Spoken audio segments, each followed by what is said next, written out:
Uy, Barikoson, ano regalo mo sa akin? Papasko na. Galing ka pa naman ng Manila eh. Tapos wala kang regalo sa akin. What? Sus, wala nga akong pera. Nagmamadali nga ako makauwi dito eh. Wala tayong magawa kung wala akong pera. Ang importante, nandito ka. Pero may kwento sa ako sa'yo, Barikoson. Buti pa nga, magkwento ka nga sa akin.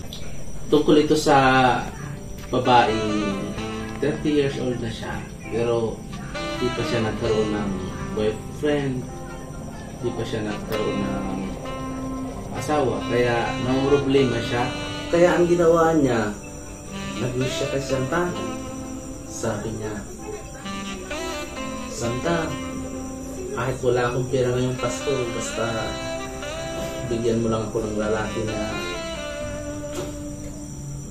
mapapangasawa na habang buhay ko ng mga kasama. Pero gusto ko, Santa, kung hindi ako kayang saktan, saka hindi ako kayang takbuhan, at tiyakat, kung kaya akong paligayahin. Yan ang wish ni Inday. Doon ko yung babating December 24. May kumatok sa bahay niya. Sabi niya, sa bahay. Baka isip niya, mga ngaruling. Binuksan niya. Pagbukas niya, makita isang lalaking gwapo. Wow! Kinutuban agad siya. Sabi niya, parang ito yung wish ko kay Santa. Kaya lang, nabigla siya nung kita yung lalaki. Walang kamay, walang paa. Sabi niya sa lalaki, uy, sino ka ba? Ha? Sabi ng lalaki, Inday, ako yung wish mo kay Santa. Sabi ni Inday, o bakit wala kang kamay?